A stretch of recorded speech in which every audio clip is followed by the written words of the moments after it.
Salam sejahtera semuanya. Jumpa lagi di channel Cerita Beda Alam bersama saya, Susi. Kali ini saya akan membawakan sebuah kisah yang berjudul Jalan Tanpa Kembali. Dan jangan lupa untuk menekan tombol like video ini, aktifkan juga lonceng notifikasinya agar tidak ketinggalan cerita-cerita horor lainnya di channel ini. Dan bagaimana kisahnya? Langsung saja kita mulai ceritanya. Pak Ilham sekeluarga berangkat mudik di malam hari untuk menghindari macet. Namun, jalanan yang mereka pilih ternyata membawa mereka ke dalam kejadian yang tidak masuk akal.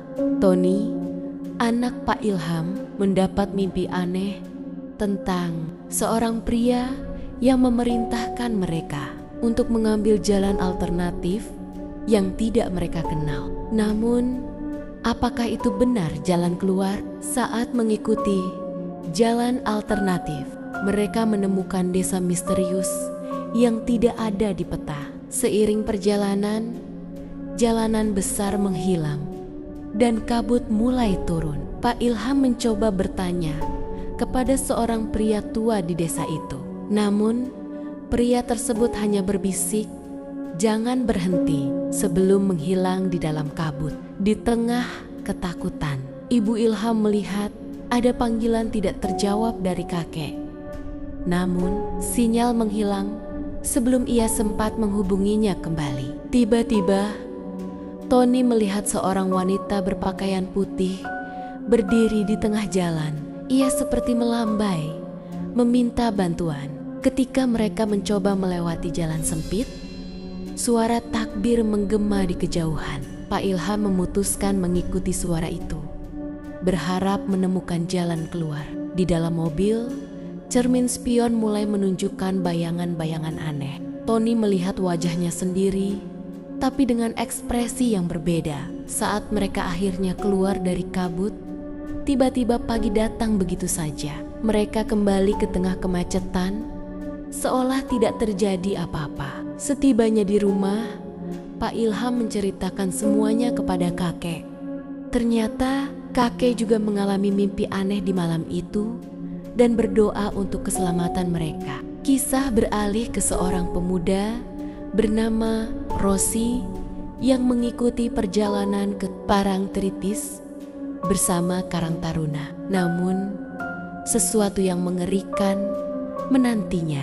Saat di pantai, Rosi melihat seorang wanita berdiri di tengah laut. Ketika ia mencoba menolong, wanita itu justru menariknya ke dalam ombak. Malamnya, atasan Rosi di kampung halaman melihat Rosi kembali bekerja di tempat fotokopian. Namun, apakah itu benar Rosi? Keesokan harinya, teman-teman Rosi yang baru kembali dari Parangtritis menceritakan bahwa Rosi menghilang di laut. Cerita beralih ke Dion, seorang anak yang baru pertama kali mudik ke rumah kakeknya di Magetan. Ia mulai merasakan kehadiran makhluk tak kasat mata. Dion bermimpi seseorang menariknya keluar jendela. Saat terbangun, kamarnya tampak berantakan, seperti ada yang baru saja berada di sana. Saat makan malam, sebuah figura foto keluarga jatuh. Di dalamnya terdapat foto seorang nenek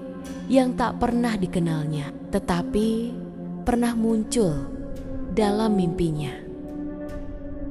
Ayah Dion membawa keluarganya ke makam nenek. Di sanalah Dion akhirnya mengetahui bahwa neneknya meninggal tepat sehari sebelum pernikahan ayahnya. Setelah berziarah, Dion tak lagi mengalami gangguan. Seolah-olah neneknya hanya ingin memastikan keluarganya tidak melupakannya. Pak Ilham, Rosi, dan Dion telah mengalami kejadian di luar nalar. Satu kesamaan dari kisah mereka adalah bahwa dunia gaib selalu mencari celah untuk berkomunikasi dengan dunia manusia. Kisah ini bukan hanya sekadar cerita horor, melainkan juga mengandung pesan bahwa sikap terburu-buru kurangnya rasa hormat dan keegoisan dapat membawa manusia ke jalan yang salah.